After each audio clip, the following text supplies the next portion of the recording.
एक वर्गाकार मैदान जिसकी भुजा कितनी है। अब आपसे यह कहा जा रहा है आप उसके एक किसी कोने पे खड़े हैं, आपको एक ए है, ये बी है, ये सी है, ये डी है, और ये 14 है, ये 14 है, ये 14 है और ये 14 है, ठीक है। और लेखपाल साहब को आप लोगों ने यहां खड़ा कर दिया, आप अधिकारी हैं, कानूनगो हैं, आपने किसी लेखपाल को आपने यहां खड़ा कर दिया और आपने उससे यह कहा कि प्रमोशन लेटर आपका यहां पे रखा हुआ है, प्रमोशन लेटर उसका यहां पे रखा हुआ है, और दो लेखपाल आपने L1 L2 यहां पे खड़े कर दिए। ये मैदान है, ठीक है। अब वो लेखपाल इस लेटर को प्राप्त करना चाहता है, तो वह लेखपाल इस लेटर को प्राप्त करने के लिए उसे इस मैदान पे सबसे कम दूरी तय करनी है, सबसे कम दूरी तय करनी है। तो वो किस रास्ते से जाएगा, इधर जाएगा, इधर कैसे जाएगा। तो वह लेखपाल इस पत्र को प्राप्त करने के लिए यह सबसे कम दूरी तय करेगा, तो सबसे कम दूरी यही पड़ेगी। जरा सा ही भटका, हाँ 28 लिख दीजिए, कोई दिक्कत नहीं। यदि आप जरा सा भी भटका ऐसे हुआ तो उसकी दूरी क्या हो जाएगी, बढ़ जाएगी। इस कोने से और इस कोने की जो सबसे सीधा है, इसको विकर्ण बोलते हैं, डायगोनल, ठीक है। सबसे कम दूरी क्या है, ये सबसे कम दूरी सीधी होगी। बताइए, किसी भी वर्गाकार मैदान में आप किसी कोने पर खड़े हुए हैं, वहां से किसी दूसरे कोने पर जाना है और आपको सबसे कम दूरी तय करनी है, तो आप किस रास्ते का चुनाव करेंगे। तो आप सीधे कहेंगे, आप सीधे मैदान से निकल जाएंगे सर टहलते हुए। सबसे कम दूरी यही होगी, इससे कम दूरी कोई दूसरी हो सकती है। और इस दूरी को किस नाम जानते हैं, विकर्ण नाम जानते हैं। इसका मतलब यह हुआ कि किसी भी वर्गाकार मैदान, किसी भी वर्ग या वर्गाकार मैदान में सबसे कम दूरी एक दूसरे से दूसरे कोने के बीच की होगी क्रॉस में, तो वो क्या होगी, वो विकर्ण कहलाएगी, ठीक है। इस दूरी को छोड़ करके तो ये क्या कहलाएगा, विकर्ण कहलाएगा। और इस विकर्ण का फार्मूला क्या होता है, ए रूट भुजा रूट 2 होता है, ठीक है। क्या होता है, भुजा रूट। अब भुजा रूट 2 कहां से आया। अब पाइथागोरस प्रमेय का नाम ले लिया आप लोग, गणित पढ़ के आए हमें लगता है। पाइथागोरस प्रमेय क्या कहती है,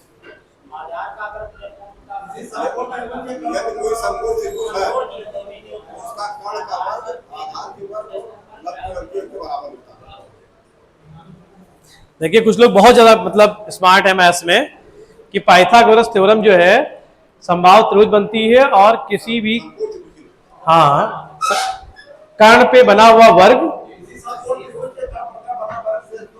वर्ग के योग के बराबर होता है। उनका रेशियो क्या होता है,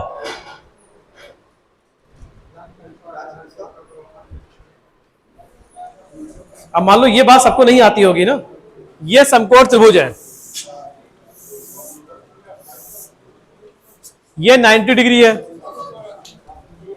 तो ये क्या कहलाएगा, और ये क्या कहलाएगा, और ये क्या कहलाएगा, कर्ण कहलाएगा। और इसको हम मान लेते हैं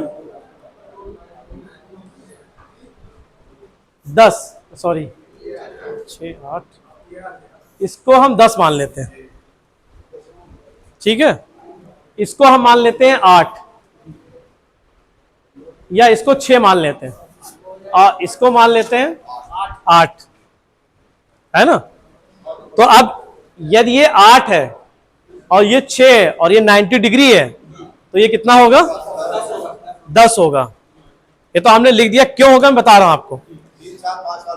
हाँ, यदि आपका देखिए कुछ चीजें ऐसी सीखनी है जो आपको आपके एक सरसी निगाह से आ जाए सामने।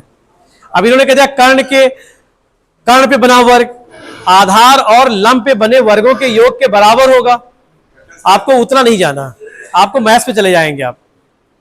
समकोण त्रिभुज इस तरह का होता है जिसका एक आधार होगा और एक लंब होगा। लंब और आधार के बीच में कोण क्रिएट होगा वो 90 डिग्री का होगा, समकोण कहलाएगा। सामने वाली भुजा कर्ण कहलाएगी, ये आधार होगा और ये आपका लंब होगा। और ध्यान दीजिए, लंब को अंग्रेजी में परपेंडिकुलर बोलते हैं, इसको बेस बोलते हैं। लंब जो है, लंब, आपसे किसी ने फोन से कहा कि आप उस खेत में लंब डाल दीजिए, वहां से आप ए बी की जो भुजा उसे लंब डाल दीजिए, तो कैसे लंब डालेंगे बताइए। लंब जो शब्द है इसकी एक डिफिनेशन है। जैसे एक भुजा है और हमने कहीं से लंब डालना, मान लो यहां से मुझे इसे किसी बिंदु से लंब डालना है इसमें, तो लंब डालने का एक लंब क्या है? लंब जब कहीं पे लंब डालेंगे आप तो वो 90 अंश का कोण बनाएगा। ये ध्यान रखिए, लंब कोई भुजा नहीं कि आप ऐसे खींच दिया। हाँ, लंब का मतलब होता है बिल्कुल स्ट्रेट। वो लंब जहां पे गिरेगा, ये इस भुजा से यहां पे लंब डाल रहे हैं तो यहां से यहां गिर रहा लंब, तो इस भुजा पे जहां पे लंब गिर रहा है तो यहां कितने डिग्री कोण बनाएगा? 90 डिग्री का कोण क्रिएट करेगा। और जब लंब किसी भुजा पे डालते हैं, मान लीजिए भुजा ऐसे है और हमने ऐसे लंब डाला तो यहां पे 90 डिग्री हो गया, और ये एक ए और बी एक सीधी रेखा है, तो जब इस पे लंब पड़ेगा 90 डिग्री होगा, और एक जो सीधी रेखा होती है उसका भी मान कितना होता है? 180। तो इधर भी कितने डिग्री कोण होगा? 90 डिग्री का होगा। जब एक 90 डिग्री एक तरफ बनाएगा तो दूसरी तरफ क्या बनाएगा? 90 डिग्री बनाएगा। तो लंब जब किसी पे डालेंगे तो 90 डिग्री पे ही डालते हैं, वहां पे जो कोण क्रिएट करेगा वो 90 डिग्री का ही क्रिएट करेगा। ये विषय है। दूसरा विषय ये है, जैसे हमने यहाँ 6 लिखा, ये 8 लिखा, ये 10 लिखा, तो ये जो समकोण त्रिभुज है ये आधार है। तो जो आधार होता है इसका जो स्क्वायर होता है और प्लस ये जो लंब होता है इसका जो स्क्वायर होता है वो कर्ण के स्क्वायर के बराबर होता है। ठीक है, ये आप सिद्ध भी कर सकते हैं। और इसमें आपके आधार अनुपात लंब और अनुपात कर्ण, ये जो आधार लंब है ये इधर उधर भी हो सकता है।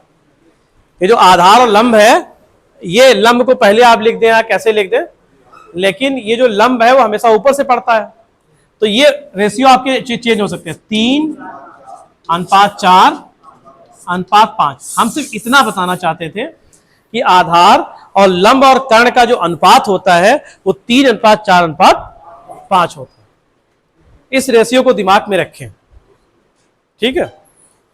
तो उससे ये कह रहेगा कि जब आगे हम कुछ निकालेंगे अभी, तो वो 3, 4, 5 के अनुपात में या तो होगा या इनसे क्या होगा? डिविजिबल होगा, कटेगा। हाँ, इनका गुणक मतलब कुछ ना कुछ इनसे रिलेशन उसका होगा। ये देसी जुगाड़ है, मतलब जुगाड़ का मतलब होता है कि हम कुछ कर रहे हैं तो अपने दिमाग में जो है ये चीजें आपको सेट करनी पड़ेगी। तो ये आपका मैदान गए आप, तो ये क्या कहलाएगा? विकर्ण। और ये क्या था? 28 का, तो सबसे कम दूरी कितने मीटर की हो जाएगी? 28 रूट 2 मीटर की हो जाएगी। और रूट 2 का मान क्या होता है? 28 गुणे 1.414 होता है। इससे आप गुणा कर देंगे तो आपका आंसर आ जाएगा। तो वर्ग का आप विकर्ण भी निकाल लेंगे, वर्ग का क्षेत्रफल भी आपने निकाल लिया। किसी वर्गाकार मैदान के चारों गाय बंधी हुई है तो कितने भाग का घास चरेगी वो भी आपने निकाल लिया। इतना कर लिया, बताइए।